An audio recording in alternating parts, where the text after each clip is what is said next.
Seigneur, je veux réellement te bénir, je veux réellement t'exalter, te rendre la gloire. Et je veux réellement te remercier, Seigneur, pour le ton de ta parole, Seigneur. Seigneur, je te demande que c'est ta parole qui parle encore à nos cœurs. Que c'est ta parole, Seigneur, mon Dieu, mon roi, qui vient encore, Seigneur, mon Dieu, mon roi, nous impacter de ta grâce. Et Seigneur, mon Dieu, mon roi, nous voulons réellement te bénir et t'exalter en cette journée. Merci, Seigneur, mon Dieu, mon roi, que c'est toi qui nous amènes dans une nouvelle dimension de ta grâce. Nous te remercions, nous te rendons grâce. Et nous te rendons toute la gloire dans le nom de Jésus-Christ. Amen. Amen. Je vais vous encourager à ouvrir votre Bible dans le livre de 2 Rois.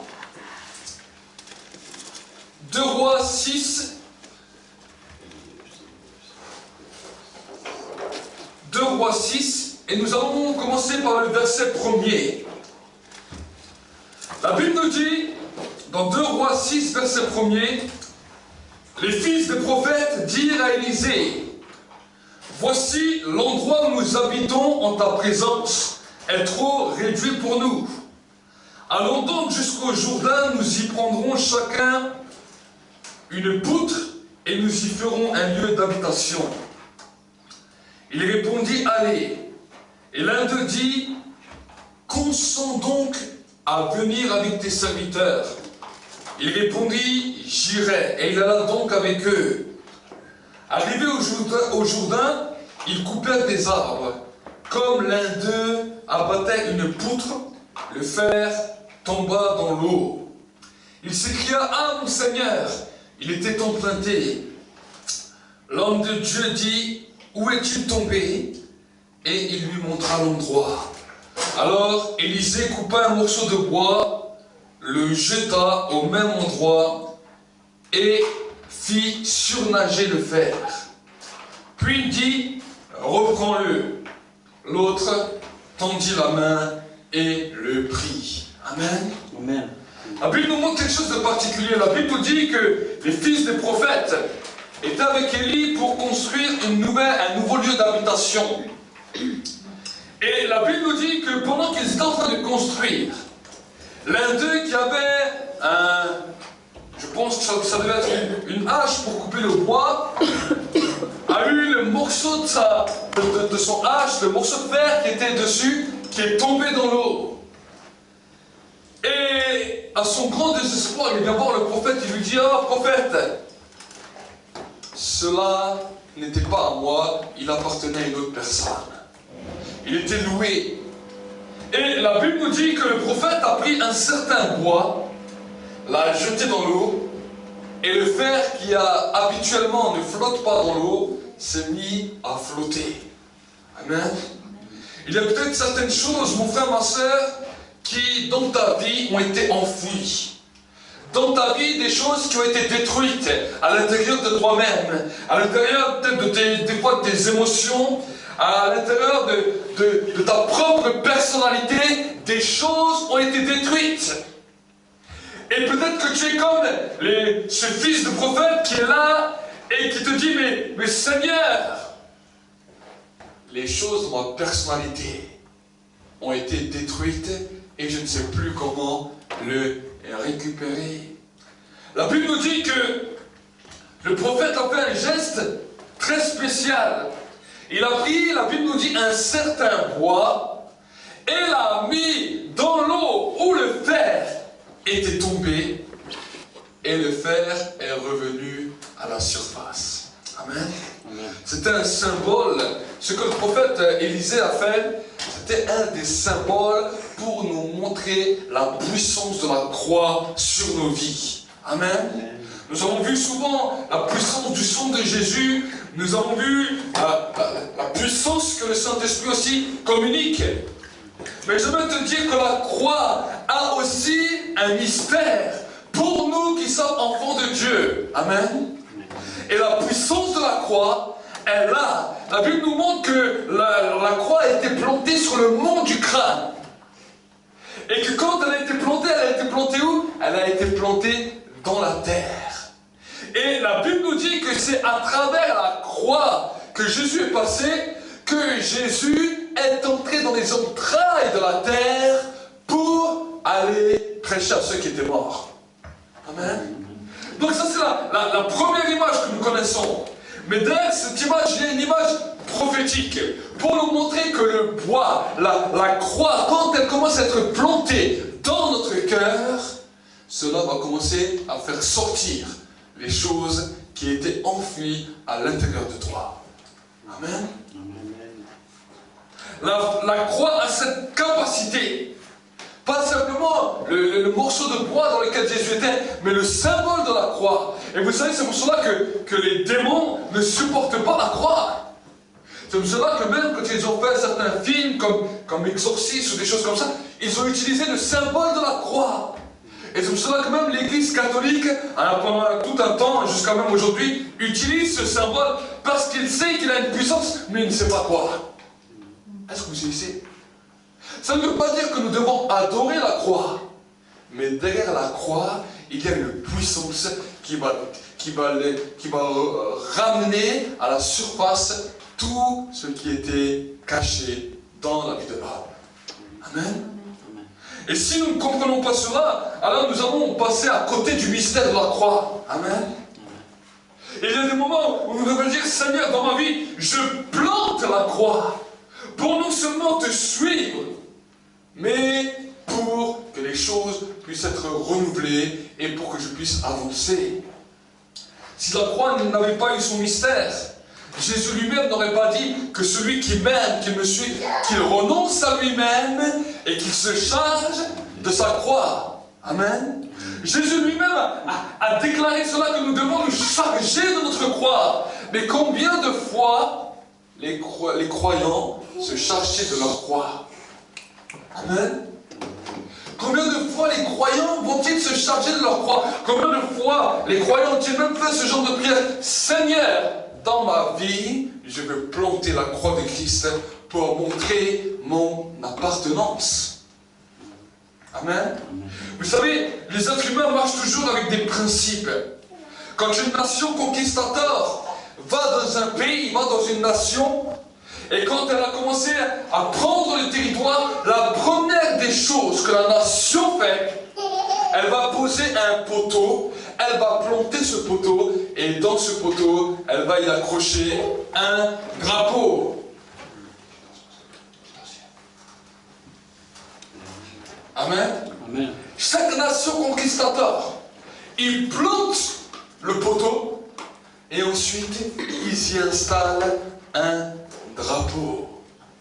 Vous savez, Dieu lui-même a planté son poteau sur la terre pour démontrer aux hommes l'appartenance de la terre au royaume de Dieu qui est au ciel. Et le drapeau qu'il a planté sur ce drapeau, le drapeau qu'il a planté sur ce poteau était le Fils de l'homme. Amen. Amen. Dieu a utilisé les symboles que l'homme naturel utilise pour montrer une appartenance, pour montrer qu'un territoire lui appartient. Dieu lui-même l'a fait à travers l'humanité en dressant la croix et en mettant son Fils Jésus-Christ dessus. Amen. Et si nous commençons à comprendre cela, en tant que croyants, nous allons comprendre que dans nos vies, nous devons nous charger de notre croix pour rappeler à Satan, voilà maintenant, je n'appartiens plus ni à moi-même, je ne t'appartiens plus à toi, mais j'appartiens au Christ. Amen. Amen. La croix est le symbole de l'appartenance, dans lequel tout ce qui était caché, tout ce qui était enfoui, tout ce qui était peut-être détruit, va revenir à la surface pour que Dieu puisse te façonner et te reconstruire. Amen. Amen. Et plus que tu vas continuer à avancer, alors tu vas voir que la croix est vraiment quelque chose dans lequel nous en avons besoin. Pourquoi? Parce que la Bible nous dit que c'est sur la croix que le Christ s'est chargé de tes péchés. C'est sur la croix que le Christ a porté tes maladies. C'est sur la croix que le Christ a pris tout ce que tu portais jusqu'à aujourd'hui. Amen. Il y a des fois des moments où nous portons des fardeaux, où nous portons nos péchés, où nous portons toutes choses. Mais la Bible nous dit, à cause de la croix, nous pouvons nous décharger de nos soucis, de nos tracas. Et nous pouvons marcher dans la liberté. Amen. Ensuite, nous allons continuer ensemble ce que la Bible nous dit. Regardez, c'est toujours dans 2 Rois 6, verset 8. La Bible nous dit, le roi de Syrie était en guerre avec Israël, et il consulta ses serviteurs et dit, mon camp sera à tel et tel endroit. Mais l'homme de Dieu envoya dire au roi d'Israël, garde-toi de passer par cet endroit, car les Syriens y descendent. Alors le roi d'Israël envoya les gens vers l'endroit qu'il lui avait mentionné et signalait l'homme de Dieu pour s'y tenir en observation. Cela n'arrivait pas seulement 1 ou 2 fois. Le roi du Syrie eut le cœur troublé par cette affaire. Il appela ses serviteurs et leur dit, ne voulez-vous pas m'indiquer lequel de nous est pour le roi d'Israël? L'un des serviteurs répondit, personne, mon seigneur le roi. Seulement le prophète Élisée qui est en Israël rapporte au roi d'Israël les paroles que tu prononces dans ta chambre à coucher. Le roi dit, allez voir où il est, et je l'enverrai prendre. On vint lui rapporter, il est à Dothan. Il envoya des chevaux, des chars et une forte troupe qui y arrivèrent de nuit et encerclèrent la ville. L'assistant de l'homme de Dieu se leva de bonne heure et sortit. Et voici qu'une troupe entourait la ville avec des chevaux et des chars. Le jeune serviteur dit à l'homme de Dieu, « Ah, mon Seigneur, comment ferons-nous » Il répondit, « N'aie pas peur, car ceux qui sont avec nous sont plus nombreux que ceux qui sont avec eux. » Élisée pria en disant, « Éternel, ouvre ses yeux, je t'en prie, pour qu'il voie. » L'Éternel ouvrit les yeux du jeune homme, du serviteur qui vit ceci, la montagne pleine de chevaux et de chars de feu autour d'Élisée. Les Syriens descendirent vers Élisée. Alors Élisée pria l'Éternel en disant, frappe d'aveuglement cette troupe, je t'en prie. Et l'Éternel frappa d'aveuglement selon la parole d'Élisée. Élisée leur dit, ce n'est pas ici le chemin et ce n'est pas ici la ville. Suivez-moi et je vous conduirai vers l'homme que vous cherchez. Et ils les conduisirent en Samarie. Lorsqu'ils furent entrés en Samarie, Élisée dit, ouvre les yeux de ces gens pour qu'ils voient. Et l'Éternel ouvrit les yeux et ils virent qu'ils étaient au milieu de Samarie. Amen. Nous avons vu ensemble combien la croix, la puissance de la croix peut avoir un effet positif sur nos vies. Nous avons vu il n'y a pas tellement longtemps le ministère des anges. Amen.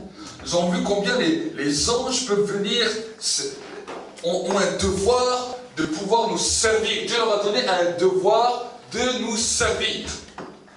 Mais j'aimerais vous préciser quelque chose, que les anges viennent pour nous servir à une condition.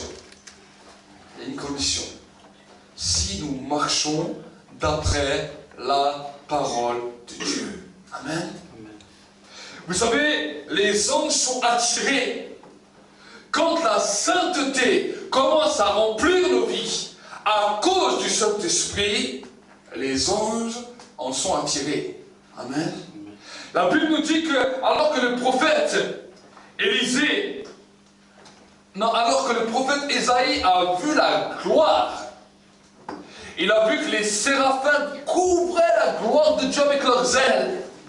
Et que les séraphins disaient, Saint, Saint, Saint est l'Éternel. La terre est remplie de sa gloire.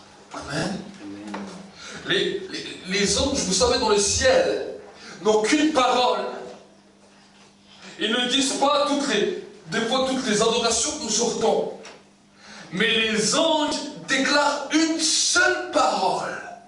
Saint, Saint, Saint est l'Éternel. Amen. C'est la seule parole que les anges déclarent. Et si vous regardez dans le temple de Dieu à Jérusalem qui était, dans le Saint des Saints, ce qu'on appelait le Saint des Saints, l'endroit le plus saint où la présence de Dieu demeurait, on a mis des chérubins avec l'arche de l'Alliance, et à l'intérieur il est écrit sainteté à l'Éternel. Amen. Je veux vous dire que c'est une des natures dans lesquelles les anges sont à l'aise, non seulement pour pouvoir agir, mais pour pouvoir t'accompagner.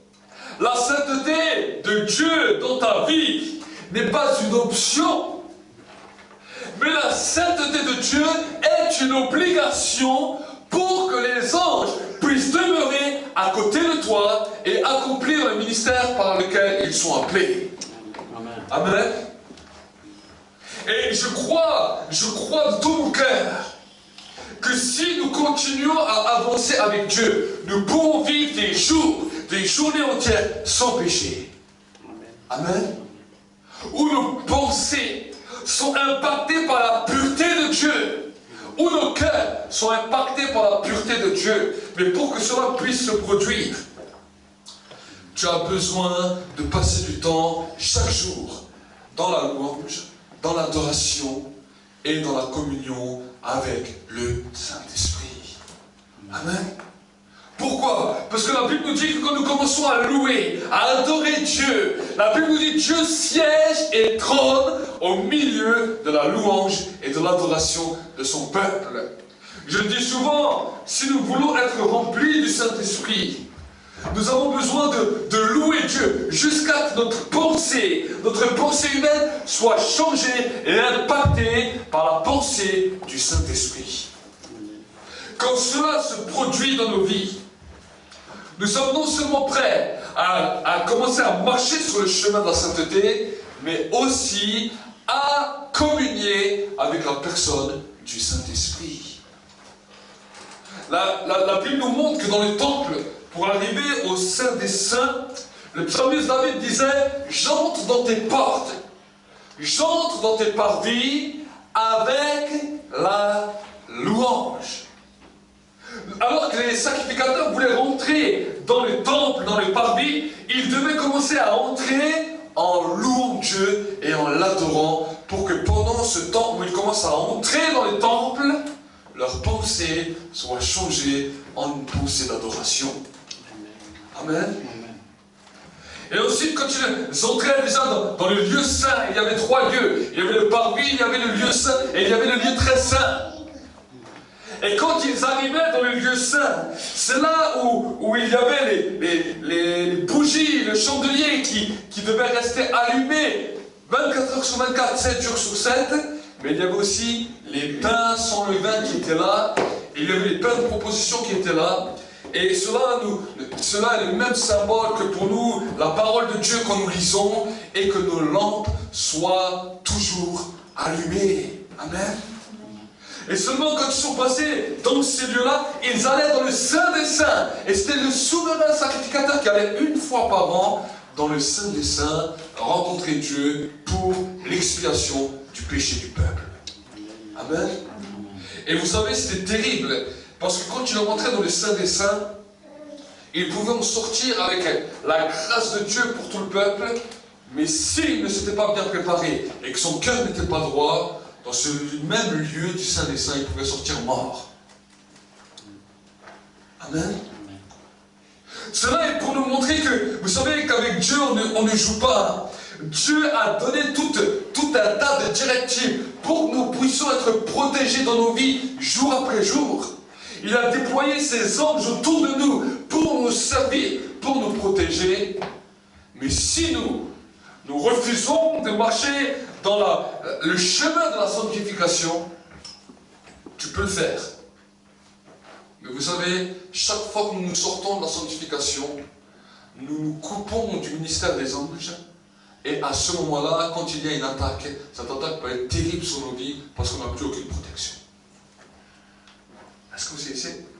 Tant que l'attaque n'est pas là, il y a des gens qui peuvent vivre comme ça, 1 an, 6 mois, 2 ans, 3 ans. Tant que l'attaque n'est pas là, il n'y a rien.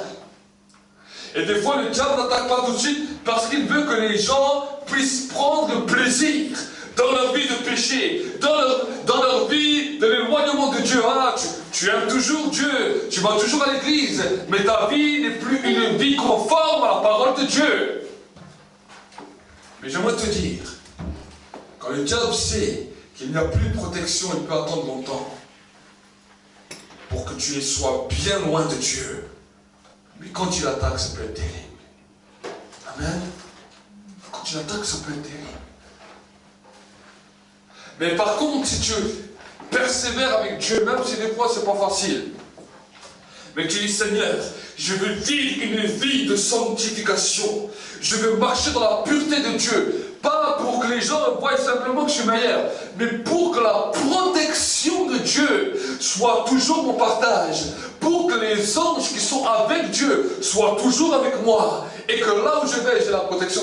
Jamais les attaques du diable ne pourront te détruire. Amen. Jamais. Et le diable, c'est ce qu'il veut essayer. Il va toujours essayer de faire que la protection puisse être enlevée. Amen. Si tu veux que des poissons vivent avec toi dans ta maison, tu es obligé d'avoir un aquarium et de leur mettre une atmosphère dans laquelle les poissons peuvent vivre. Si tu enlèves l'eau de l'aquarium et que tu laisses les poissons dedans, les poissons vont mourir. Est-ce que vous savez? J'aimerais vous dire qu'avec la présence des anges, c'est pareil. Ils sont habitués à la présence de Dieu au ciel. Ils sont habitués à marcher dans la sainteté de Dieu. Ils sont habitués à grandir dans la sainteté de Dieu. Et nous voulons que tous, que les anges soient autour de nous, qu'ils puissent nous aider, parce que ce sont des êtres puissants, que Dieu leur a donné une grande capacité pour nous aider. La Bible nous dit même qu'un jour, un ange va lier lui-même Satan. Il y a des anges très puissants dans le royaume de Dieu. Mais pour qu'ils puissent être à côté de nous, et qu'on puisse travailler dans une étroite collaboration avec eux, nous avons besoin de reproduire l'élément dans lequel ils vivent déjà au ciel. Et cet élément s'appelle la sainteté. Amen.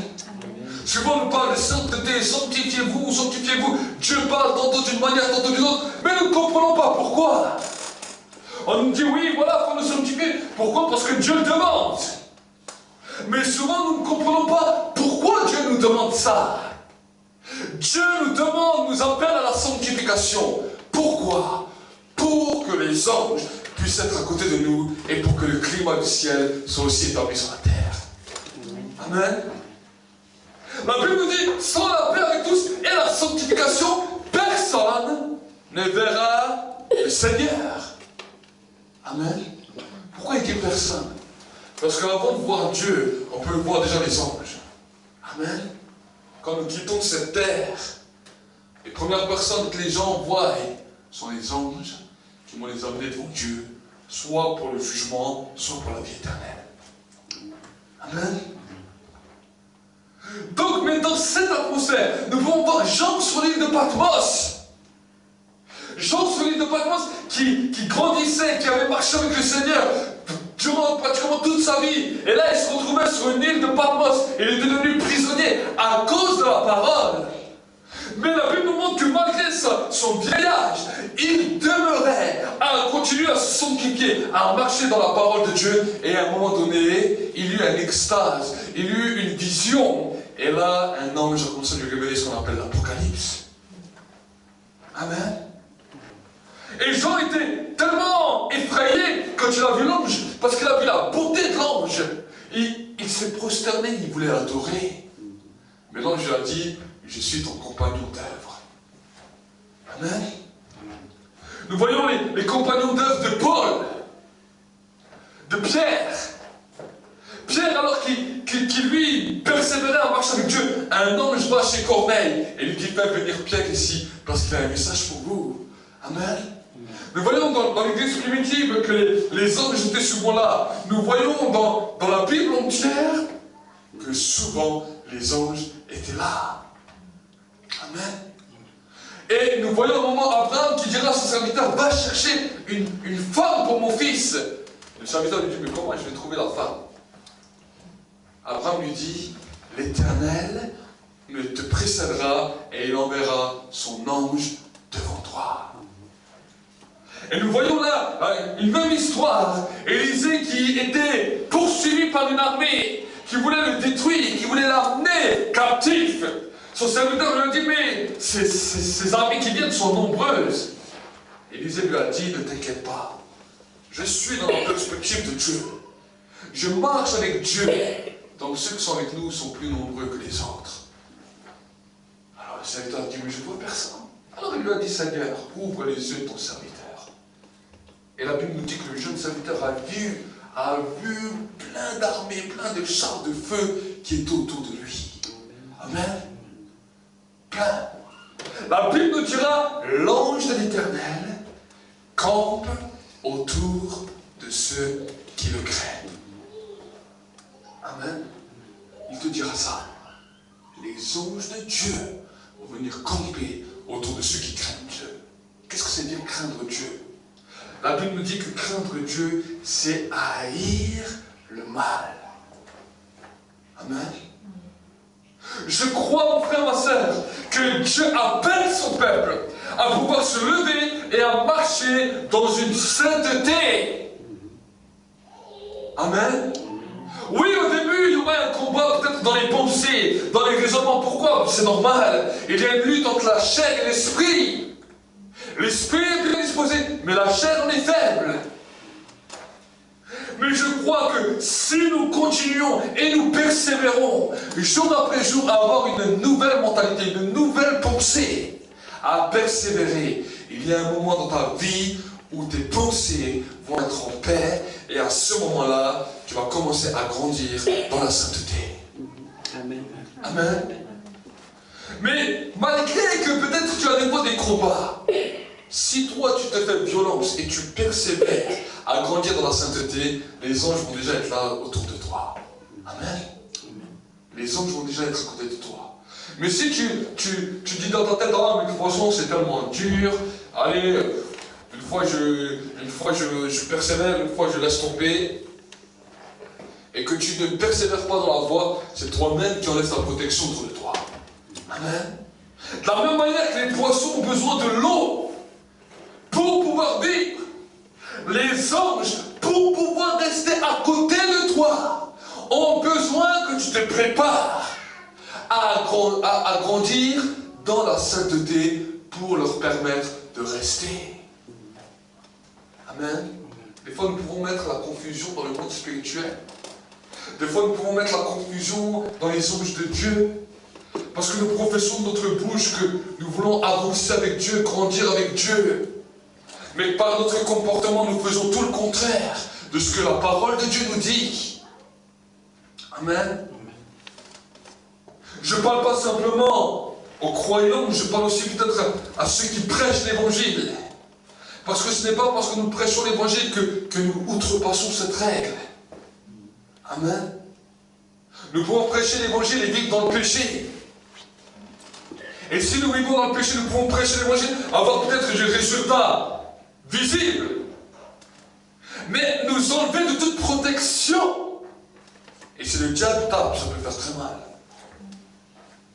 La Bible nous dit que vous pourrez prendre des breuvages mortels, ceci ne vous fera aucun mal. Vous marcherez sur les serpents, sur les scorpions, sur toute la puissance de l'ennemi, et rien ne pourra vous nuire. Aujourd'hui, on peut se poser des questions, on dit, mais comment se fait que certains croyants peuvent partir comme ça, peuvent mourir prématurément? Certains prédicateurs peuvent quitter cette terre prématurément. De maladies, des choses des fois terribles. Souvent, on s'est posé la question. La Bible nous dit que l'homme regarde à l'apparence, mais Dieu regarde le cœur. Dieu n'est pas un menteur. Il a dit, vous pouvez prendre les breuvages mortels, toutes ces choses, ça ne vous fera rien. Si cela commence à impacter nos vies, c'est à nous de nous remettre en question et de nous dire pourquoi le diable a tant de pouvoir sur nos vies. S'il a tant de pouvoir, c'est que quelque part, je ne marche pas dans la direction que Dieu veut nous donner. Amen. Amen.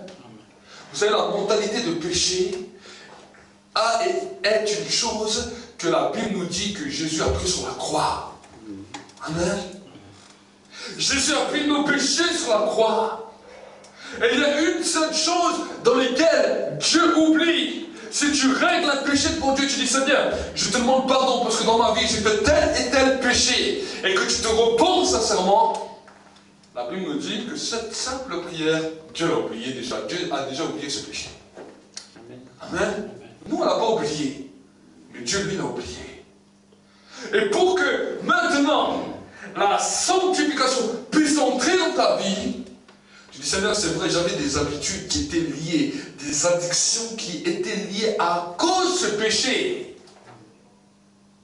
Maintenant, je veux me défaire de ces addictions, de cette volonté, de cette mentalité, pour que ma volonté maintenant puisse apprendre à te craindre.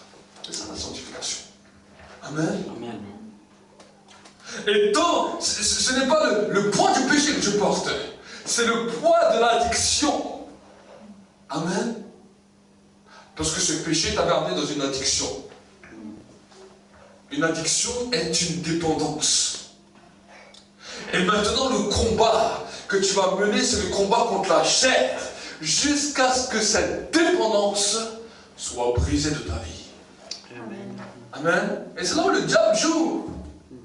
C'est là où les démons jouent. C'est là où entre aussi la cure d'âme. Pour empêcher le pouvoir du diable et que la personne puisse prendre une bonne position de sa vie. Amen. Le péché est pardonné. Bien sûr, le poids du péché, souvent les gens ont du mal à déposer ça à Dieu. Parce que le péché, le diable essaye encore de t'accuser. Mais la Bible nous dit, qui accusera les élus de Dieu? Amen. Si Dieu est pour eux, qui sera contre vous? Amen. Amen. C'est ça la dimension de la sanctification. Et plus que tu vas commencer à entrer, à dire Seigneur, je veux renoncer à ces addictions qui me ramenaient vers le péché, je veux que ma mentalité change, alors plus que tu continues, plus le ministère des anges va être là pour t'assister. Amen. Amen. Amen. Plus qu'il va être là. Et plus que nous allons grandir dans cette dimension, nous allons voir le ministère des anges toujours plus en action. Amen. Je crois à un temps où les croyants vont tellement marcher dans la sanctification, dans la sainteté, que les anges ne vont plus être simplement un mystère, mais que nous allons vivre quotidiennement avec les anges et que nous pourrons les voir quotidiennement. Je crois à cela. Amen. Amen. Mais pour que nous puissions entrer dans cette dimension où le surnaturel devient tellement naturel, nous avons besoin de marcher avec Dieu comme il faut. Amen. Amen. Amen. Dieu ne peut pas le voir et rester en vie. On peut voir Dieu peut nous donner la grâce que nous puissions le voir sous l'apparence du Christ, sous l'apparence humaine. Mais le Père, nous ne pouvons pas le voir et rester en vie. Mais tout ce qui est autour du Père, j'aimerais te dire une bonne nouvelle, tu peux commencer à expérimenter, à voir tout ce qui est autour du Père. Amen. La Bible nous dit que quand la reine de Saba a voulu voir la gloire de Salomon, avant même qu'elle a pu voir Salomon, elle a dit, quand j'ai vu comment les serviteurs du roi étaient habillés, j'en étais déjà émerveillé. Elle a vu la gloire de Salomon juste en regardant ses serviteurs. Amen. Et Dieu peut nous faire cette grâce de nous montrer sa gloire en nous montrant juste ses serviteurs, les anges qui sont autour de lui. Amen. Jean, sur l'île de Patmos, a été émerveillé. Amen. Et si nous commençons à comprendre ces mystères, à saisir ces mystères, j'aimerais vous dire que l'Église sera une Église forte. Amen. C'est un frère à moi qui me disait, un frère dans le ministère, qui un jour je parlais avec lui, et il me racontait comment il s'est converti. Et il me disait, tu sais, avant que j'étais dans la drogue, j'étais avec des dealers, et je vendais vraiment de la drogue dure. Et quand je me suis converti, c'est par la révélation, parce que son père était pasteur, il a prié pendant des années pour lui, Et il a dit, Dieu m'a fait la grâce, je me suis converti, mais les dealers, je savais trop de choses. Ils étaient prêts à le tuer. Et il m'a dit, un jour, j'ai pris mon courage à deux mains et je suis allé voir ces dealers. Et je leur ai dit que je voulais que j'arrêtais parce que j'ai rencontré le Christ. Et il a dit, tu sais, pour moi, c'était terrible parce que aller les voir et leur dire ça avec tout ce que je connaissais, pour eux, j'étais devenu un ennemi à abattre. Et il voulait me tuer. Il a dit, mais j'ai pris ce courage à deux mains, j'ai prié et je suis allé. Et il m'a dit, j'ai parlé avec eux, et ils le regardaient tous tremblants. Et quand il a fini, il est parti, et personne ne lui a rien fait. Et lui, il n'a rien vu. Mais un jour, un autre, il a revu une personne qui était là ce jour-là. Et il lui a posé la question, il lui a dit, ouais, mais quand j'étais là, vous étiez tous calmes et tout. Et vous savez ce que cet homme lui a dit? Il lui a dit, mais c'était qui ces hommes qui étaient en plan à côté de toi avec des épées? Amen. Il a dit, quand on les a vus, on ne pouvait même plus bouger. On a vu ces hommes en plan avec des épées. Amen. Et c'est pas le seul témoignage que j'ai entendu. J'ai entendu maintes et maintes fois ces genres de mêmes témoignages. Dans lesquels, des fois, les gens qui marchent avec Dieu ne voyaient pas, mais les gens qui étaient autour d'eux disaient, mais qui c'est ces hommes en plan avec ces épées qui sont autour de toi? Amen. Je crois qu'il y a un temps où non seulement on aura une protection spirituelle, mais aussi cette protection va devenir visible, au point que nous allons commencer à grandir et être puissants sur la terre. La Bible nous dit, ceux qui connaîtront leur Dieu seront puissants. Amen. Amen. Et développer ces choses avec Dieu pour grandir dans la sainteté nous coûte d'abord quelque chose. Mais je vais te dire que si ça te coûte quelque chose, c'est parce qu'à côté de toi, il y aura une protection puissante. Amen. La Bible nous montre que Jésus était dans le désert. D'abord, il était rempli du Saint-Esprit. Mais après, la Bible nous dit, après son baptême, il a été conduit dans le désert où le diable a essayé de le tenter à maintes et maintes reprises. Mais la Bible nous montre que quand la tentation était finie, les anges de Dieu ont commencé à le servir. Amen. Après chaque tentation où tu es vainqueur, les anges de Dieu seront toujours en plus grand nombre pour te servir. Rappelle-toi ça le jour de la tentation. Chaque fois. Et le diable le sait. C'est pour cela que des fois la tentation est tellement forte. Parce qu'il dit, si j'arrive à le vaincre, je lui enlèverai de sa force parce qu'il aura moins d'anges autour de lui. Est-ce que c'est ça? Mais chaque fois que nous vaincrons les tentations, nous libérons à travers nos vies un renouvellement de l'armée des anges avec des anges plus forts qui viennent nous aider. Parce que le combat va devenir plus fort et plus intense. Donc maintenant nous continuons à vaincre et à grandir avec une nouvelle légion d'anges. C'est ça l'armée. Amen. Chaque fois qu'une armée grandit d'un territoire, il envoie des nouveaux soldats pour commencer à dominer le territoire. Nous avons des territoires à conquérir. Territoire familial, les territoires au niveau de nos travail, les territoires au niveau de nos quartiers, les territoires au niveau de nos amis, les territoires au niveau de notre pays. Et pour que nous puissions grandir de territoire en territoire, nous avons besoin d'être forts. Amen. Et je vais vous dire que pour que nous puissions être forts, nous avons besoin d'une plus grande armée avec nous. Et pour que l'armée devienne plus grande avec nous, nous avons besoin de grandir dans la sainteté. Amen. Il y a des gens qui prient, qui jeûnent, qui font des choses, mais qui vivent à côté dans le péché.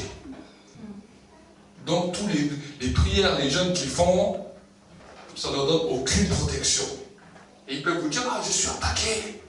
J'ai prié, j'ai jeûné, mais je suis attaqué. Mais quand tu vas lui parler par rapport à la vie de sainteté devant Dieu, ah, mais tu sais, frère, on n'est que hommes. Oh, c'est normal, frère, Dieu il pardonne. Dieu il connaît. Écoutez, mes frères et sœurs, la Bible nous dit qu'on n'a pas d'excuses. Il n'y a aucune tentation qui est survenue à l'homme dans laquelle nous n'avons pas la force de dompter. Amen. Oui, nous sommes tous faibles. Mais quelle est la mentalité d'esprit que nous avons? Est-ce que nous sommes des hommes qui disons, Seigneur, je vais être déterminé à marcher dans la sainteté, même si je suis tombé, je vais foncer et je ne veux plus tomber parce que c'est toi qui m'as fortifié. Amen. La prière de notre Père est très simple. Ne nous soumets pas à la tentation, mais délivre-nous du mal. Amen. Combien de fois fais-tu ces prières, mon Dieu, Seigneur, ne nous soumets pas à la tentation, mais délivre-moi du mal. Aide-moi quand le mal vient à prendre ferme, à avoir des fermes positions. C'est pas facile. C'est pas facile. Mais si c'est pas facile, alors tu rentres dans ta chambre et tu commences à louer Dieu. Dis, Seigneur, ma pensée est encore erronée. Alors je vais te louer jusqu'à ce que ma pensée change. Amen. Amen. Amen. Pas seulement dire, Seigneur, je prie, je veux ceci, je veux cela. Non, il y a des moments où nos pensées doivent changer. Alors premièrement, je veux Dieu, parce que c'est le premier des commandements que Dieu nous a donné. Tu aimeras le Seigneur ton Dieu de tout ton cœur, de toute ton âme, de toute ta force et de toute ta pensée. Amen. Amen. Premier commandement. Avant même l'ampleur de toutes les autres bénédictions. La Bible nous dit, fais de l'Éternel tes délices et il te donnera ce que ton cœur désire. Cherche premièrement le royaume des cieux et sa justice et toutes les autres choses vont être données par-dessus tout. Pourquoi Dieu dira ça? Parce que chaque fois que nous grandissons dans la sainteté, vous savez, il y a des ministères, des anges qui ont toutes sortes de fonctions. Amen. Il y a des anges qui vont venir pour nous protéger. Il y a des anges qui vont être là pour nous, qui seront là dans le domaine de nos finances. Il y a des anges qui vont commencer à s'occuper dans le domaine de la guérison. Il y a des anges qui vont commencer à s'occuper pour nous ouvrir des chemins. Amen. Oui, ce n'est pas des choses qu'on entend régulièrement. On nous enseigne seulement, oui, voilà, crois au Seigneur Jésus, oh, fais une petite prière à Jésus, tu vas voir qu'il va commencer à t'exaucer. Mais on ne nous explique pas les lois du royaume. La Bible nous dit que nous sommes dans un royaume. Et dans ce royaume, il y a des règles. Et dans ce royaume, il y a des serviteurs. Et dans ce royaume, il y a des services qui sont là pour que nous puissions bénéficier. Amen. Et dans chaque activité dans laquelle nous allons commencer à grandir, le ministère des anges ont commencé à nous aider. Amen. Dieu a trouvé bon cela. Il aurait pu le faire tout seul. Mais il a trouvé bon que nous puissions être aidés par les anges. Amen. Dieu aurait pu tout faire tout seul. Il aurait pu sauver le monde tout seul, mais il a trouvé bon de le sauver avec toi et moi. Amen. Et c'est cette mentalité que le diable n'a pas pu supporter. Pourquoi? Parce qu'il a créé les anges avant de nous avoir créés. Et quand il leur a révélé quel est le mystère de leur création, il leur a dit, oui, vous avez été créés pour servir. Ce mystère avait déjà été donné dans le royaume de Dieu. Satan s'est rebellé à ce moment-là. Et quand Jésus est venu sur la terre, il a expliqué à ses disciples qui étaient là, parce que les disciples ne comprenaient pas. Vous savez, le diable essaie de pervertir nos raisonnements en disant, voilà, dans la terre, c'est le roi du plus fort. Le plus fort doit être le roi de tous. Il a perverti les hommes avec sa mentalité. C'est ce que nous voyons encore jusqu'à aujourd'hui. Mais Jésus a dit, le Fils de l'homme n'est pas venu pour être servi, mais pour servir. Amen. Amen. Il a redonné cette mentalité dans la loi du royaume. C'était une loi qui existait déjà au ciel. Et si tu comprends que cette loi existait déjà au ciel, tu comprends pourquoi Satan s'est rebellé en connaissant Satan comme il agit. Il s'est rebellé à cause de cette loi. Et Jésus a dit, voilà, le diable vous a perverti. Mais je viens vous rappeler quelles sont les lois dans mon royaume. Amen. Amen. Pourquoi je veux vous montrer l'exemple? J'avais créé l'homme pour servir Dieu. J'avais créé les anges pour servir l'homme. Amen. Mais l'homme a préféré écouter les conseils de Satan, qui lui a dit, tu seras un Dieu et on te servira. Amen. Et Jésus est venu ramener cette mentalité. Et nous-mêmes, en tant que croyants, nous devons comprendre cette mentalité. Nous avons été créés pour servir Dieu. Amen. Amen. Servir Dieu dans notre comportement, servir Dieu par notre témoignage, servir Dieu peut-être autour de nous. Amen. C'est ça le but. Nous ne sommes peut-être pas tous prédicateurs derrière un micro, mais nous avons tous la vocation de servir Dieu à notre niveau. Amen. Amen. Amen. Et si nous commençons à comprendre cela, la première des choses dans lesquelles Dieu nous appelle tous, c'est de servir dans la sanctification. Amen. La sanctification, c'est commencer à se détacher des addictions du péché. Amen. Je ne parle pas du péché, je parle de l'addiction qui nous conduit au péché. Qui agit dans notre volonté. Parce que des fois, nous avons laissé le péché, mais le désir, l'addiction qui nous pousse au péché est toujours là. Et des fois, on essaie de combattre ou de faire comme si cette addiction n'existe pas. Mais chaque fois que nous sommes dans un mauvais moment, c'est cette même addiction qui se ressaisit de nous et qui nous ramène au péché. Et c'est là où on ne comprend pas. On tombe une fois, deux fois, trois fois, quatre fois, cinq fois. Et au bout d'un moment, beaucoup de croyants sont tellement désespérés que on continue comme ça. Dieu nous aime quand même. Mais cette addiction, c'est cela ce qu'on appelle la sanctification. Nous détacher des addictions et dire, Seigneur, maintenant tu m'as pardonné mon péché. Je ne porte plus de péché. Le péché n'est plus sur moi. Mais ce désir dans lequel, ce qui m'emmenait toujours au péché, je veux maintenant travailler sur cela pour que tu changes ma volonté. C'est ça qu'on appelle la sanctification. Quand la volonté d'un homme ou d'une femme est changée, la vie entière de cet homme et de cette femme est transformée. Amen. Tant que la volonté la tire toujours vers le péché, alors c'est ça où le combat est terrible. Amen. C'est ça que les hommes et les femmes n'ont pas compris. C'est ça que beaucoup de croyants n'ont pas compris. Mais ce qu'ils n'ont pas compris, c'est que si ils succombent et resuccombent à toutes ces addictions, la protection qui est autour d'eux s'enlève. Alors Dieu est quand même clément, il n'enlève pas la protection en un coup. Amen. Amen. Mais il y a des moments où c'est les anges eux-mêmes qui fuient. Est-ce que vous savez? Parce qu'ils ne peuvent pas résister. Vous savez, si un ange vient nous expliquer c'est quoi la sanctification, il vient avec son épée, il nous met tous à genoux. Amen. Pour les hommes, c'est terrible de voir le péché. Pour eux, c'est terrible de voir ce que les hommes sont en train de faire à Dieu. Alors que Jésus était sur la croix, je suis sûr que tous les anges étaient là, ils attendaient un mot pour détruire tous les hommes. Ils ne supportaient pas ce qu'ils étaient en train de voir. Et au bout d'un moment, ils sont peut-être tous retournés. Et c'est à ce moment-là où Jésus a crié, « Père, pourquoi m'as-tu abandonné ?» Amen. Tous, les anges ne comprenaient pas. Ils ne comprenaient pas. Et quand nous professons que nous sommes les temples du Saint-Esprit, que nous marchons avec Dieu, et que nous marchons dans le péché, les anges ne comprennent pas. Alors au début, ils regardent. Et au bout d'un moment, ils peuvent partir parce qu'ils ne supportent plus ça. Amen. Amen. Mais s'ils voient que des hommes, des femmes deviennent fidèles à Dieu, ils disent, Seigneur, j'ai peut-être ce problème, mais je veux maintenant me séparer de ce problème, je veux fuir cela.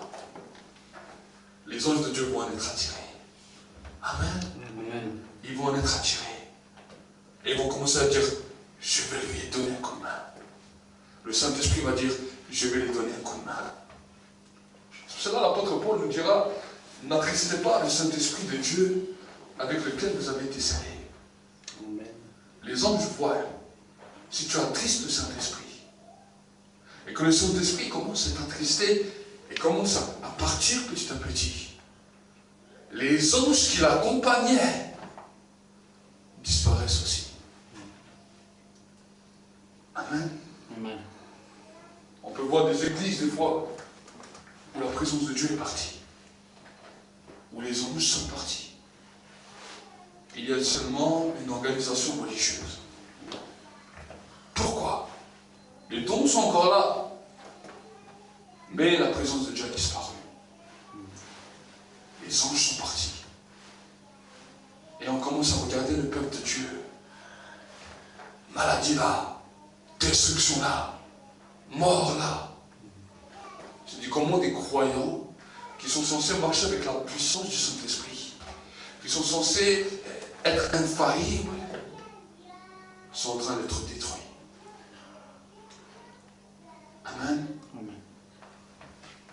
Nous-mêmes, nous devons apprendre ça. Amen. Et moi-même, en tant que serviteur de Dieu, c'est loin que quand j'ai vu cela dans la parole, j'ai dit, mais nous avons l'obligation de faire les choses que Dieu nous demande. Même si des fois, à vue d'œil, on n'a pas le résultat qu'on attendrait. Même si des fois, tout ne va pas forcément comme nous le voudrions. Mais nous savons une chose, que malgré toutes ces choses, nous avons la protection de Dieu et que nul ne pourra nous nuire. Amen. Amen. Moi-même, j'ai vu souvent le diable essayer de m'attaquer. Je me suis retrouvé à l'hôpital. On m'a donné des diagnostics de fou. On pensait que j'allais mourir. Chaque fois, j'ai vu la main de Dieu qui m'a relevé. Amen. Chaque fois. C'était au point où un jour, j'avais pendant 1 an et demi un staphylocoque doré qui était en train de me ronger tout l'intestin. Pendant 1 an et demi, je ne suis pas allé voir le docteur. Et quand je suis allé voir le docteur, quand ils ont vu ce que j'avais à l'intérieur de moi, la gastrologue me disait, Monsieur Zouache, il existe un seul traitement dans le monde. Et c'est pas dit qu'il va marcher.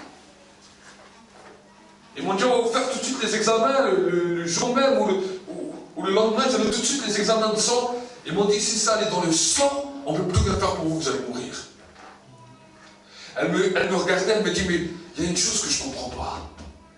Elle dit, avec 1 an et demi que vous avez ça, je ne vois aucun signe extérieur sur vous. Amen. Amen. Et quand ils ont fait les examens de sang, ils étaient étonnés que ça n'a même pas touché le sang. 1 an et demi, je l'avais dans mon intestin, il est en train de me ronger l'intestin. Amen. Et j'ai pu voir la main de Dieu qui a commencé à agir là. La main de Dieu qui a agi dans toutes sortes de situations où je me suis trouvé. Souvent, on m'a dit que vous allez mourir.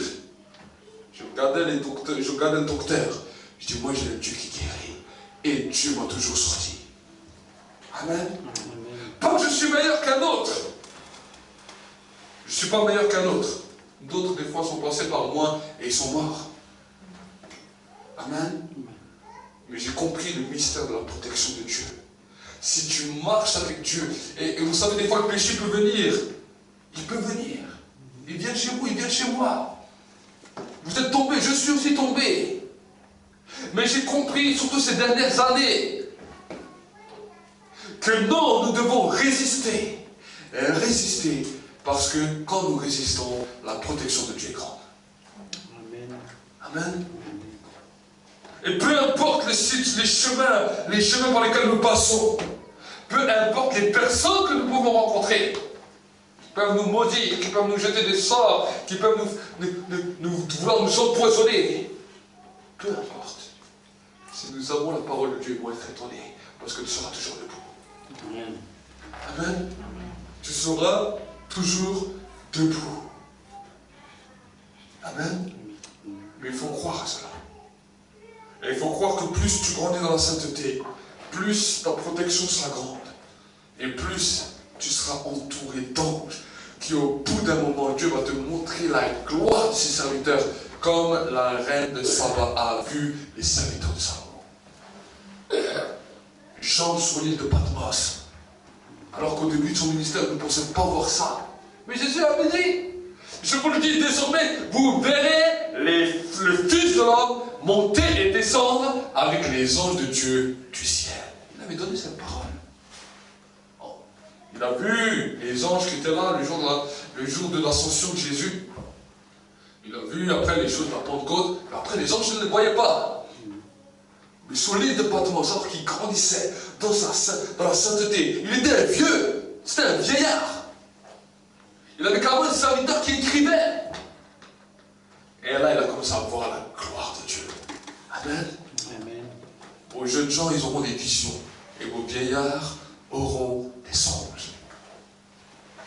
Amen. Et sur les serviteurs mes servantes, je ferai d'eux des flammes de feu. C'est le signe. La Bible nous dit que Dieu nous a donné pour que nous puissions les expérimenter. Amen. Amen. Amen. Mais c'est à nous maintenant de nous dire, Seigneur, jusqu'à où maintenant je suis prêt à aller. Est-ce que je suis prêt à voir ta gloire? Ou est-ce que tu es prêt seulement à être une personne qui fait du yo-yo et que la protection disparaît et que le diable détruit? Le diable détruit. Le diable détruit réellement. Si je vous dirais seulement, maintenant il faut attendre, jour après jour, tu vas voir le péché. Non, détache-toi du péché. Aussi jeune dans la foi que tu es. Fais tout pour que ces addictions ne puissent plus atteindre ta vie et grandir dans la protection de Dieu. Amen. Il n'y a pas d'âge pour grandir dans la protection de Dieu. On peut être jeune converti, avoir une grande protection. On peut être un vieux converti, avoir plus de protection. Amen. C'est à nous d'en vouloir. C'est à nous de dire, Seigneur, je continue à m'approcher de toi. Je continue à te louer, à te chanter chaque jour. Amen. Chanter Dieu chaque jour. Passez au moins 40 minutes, 1 heure de temps à louer Dieu seulement. À chanter Dieu, à chanter les cantiques. Même si au début vous avez des combats dans vos pensées, ça c'est pas un problème. Amen. Au bout d'1 heure, tu vas voir que le combat, ta pensée commence à te changer. Au bout de 2 jours, ça va être déjà mieux. Au bout d'1 semaine, tu vas être différent. Amen. Amen.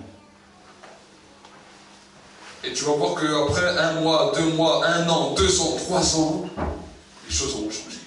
Il faut la persévérance. Amen. Amen. Il faut persévérer, jour après jour. Nous allons prier ensemble.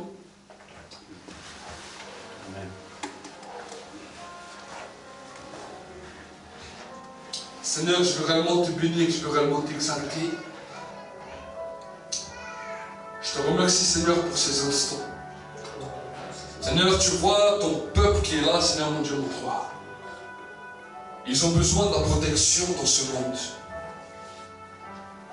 La protection face à tous les fléaux que le diable veut utiliser pour détruire. Je te demande, Seigneur, de donner maintenant un désir pour que la volonté de l'homme change. Pour que leur volonté puisse changer.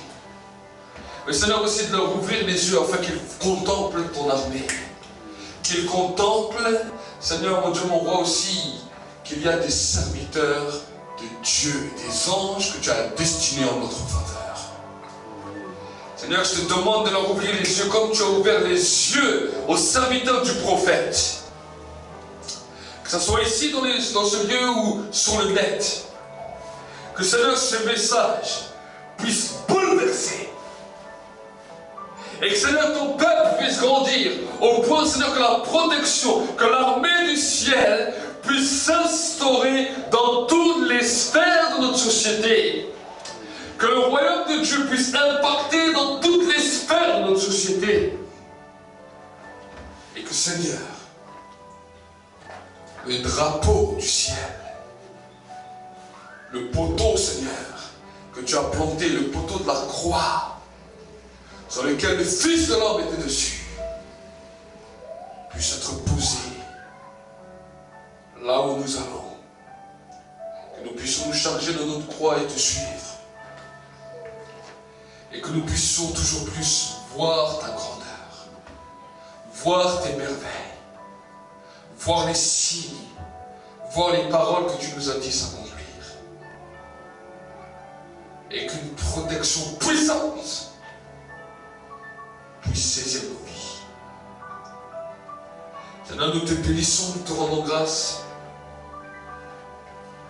Nous te rendons grâce. Merci Seigneur pour ta présence qui est là. Je sens maintenant ta présence qui est fortement là maintenant. Seigneur, dans ce lieu, tu libères aussi, Seigneur mon Dieu, mon roi.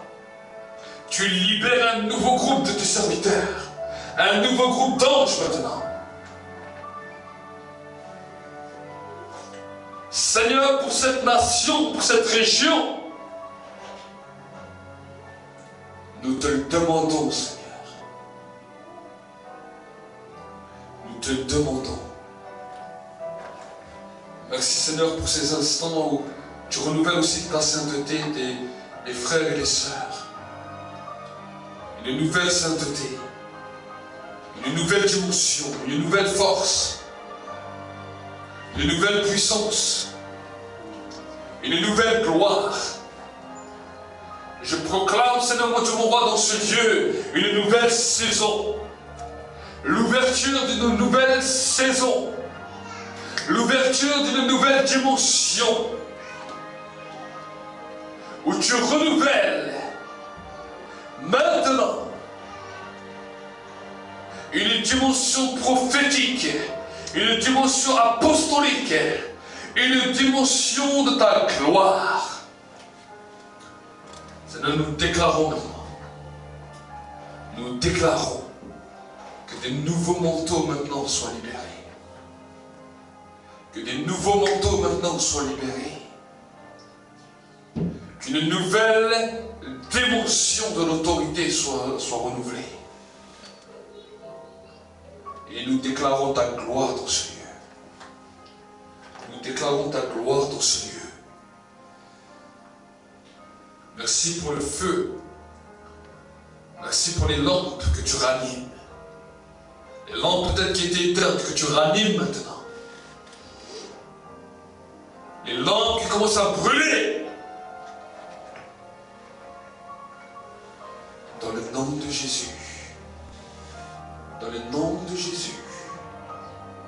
Que ta parole devienne, Seigneur, ce pain vivant qui nous fortifie.